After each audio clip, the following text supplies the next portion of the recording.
All right, hi guys, how you doing? My name is Cash Selby Garcia. I'm a STAR student, 2021, and my project was the space repair design, robot design. So, with an increase of space odysseys and trips on the International Space Station, the need for onboard maintenance has increased drastically. This increased need for repairs exposes the crew members to dangers much more often once they leave their station. Because of this, the need to automate these tasks become much greater. The pilot project that we are pursuing pushes to create a robot that will manage regular maintenance on the ISS, or the International Space Station, or any other large space vehicle. Implementing such an autonomous robot would decrease the risk of crew member injury and expense involving extravehicular activity or EVA movement. So a team of two, Hope Wilson and myself, were assembled to complete this project. Her main role was the mechanical design of this robot. Mine was the electrical engineering side of it, programming sort of stuff. So the goal was to design and build a robot capable of transporting itself and conducting repairs. This was accomplished by using an Arduino Uno R3 and a motor shield V2 stacked on top of it. 3 DC motors and 4 servos were connected to the motor shield and were remote controlled by an Xbox One controller that was connected to my laptop. And the Bluetooth module was an HC06, capable of slave serial communication. Why it's called slave, I don't know. But and it was between the computer and the Arduino. So if you look in the middle on the left picture, that's the robot inside the model CubeSat. That was another group's project, the CubeSat, or the model CubeSat. And it's connected onto the rail on the side of the wall. And on the right, you can see a picture of the robot upright. Now that's on its bottom plate. So once the route was completed, we tested its functionality to see how well it was completed certain tasks, and this is how well it did.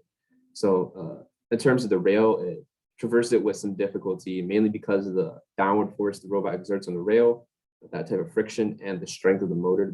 It's kind of hard with the size we're dealing with, the actual strength, how strong the motor can be. So that was a big issue. The robot controls actually very well via Bluetooth. There are some hiccups every once in a while, but it controls it pretty well. So as well as it does as it grabs the rung. And the drill arm has some limited mobility due to unforeseen constraints with wiring. The wires themselves are actually preventing it from moving, and having wire managing with this amount of motors and servos is actually pretty difficult. But overall, this pilot project was a success, proof of concept, and for a future autonomous repair robot on board the ISS or any other large space vehicle for that matter, perhaps. So future work. Though this was a success, there are obviously many ways we can make this close to final prototype if we're given more time and resource. So the first thing we would do actually is to add a camera for easier remote control repairs, as well as opening the door for autonomous control with computer vision AI. So it is unclear whether we would actually need an Arduino or switch it with a Raspberry Pi in this case, mainly due to the capabilities of an Arduino. But that is something that we definitely wanted to do. It would definitely make it much more of a drone, but it would still work. And extra climbing arm for better rung mobility, so that it wouldn't actually need the rails at all, and it would be much more representative of the ISS and how to climb an actual space station.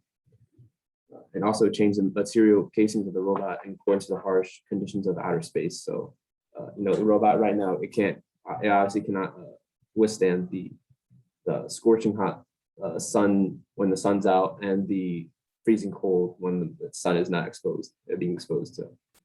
But I would like to extend my gratitude to my mentor, Dr. Yusuf, for facilitating the project. He was mentoring us, giving us advice on how to approach certain things, and we really couldn't have done it without him. I would also like to thank my partner, Hope Wilson, for collaborating with me on this project. I also couldn't have done it without her. She was pretty much the brain behind the whole physical design. And I would also like to thank Pennsylvania Space Grant Consortium for the funding of this project. All right, that's all from me. Thank you.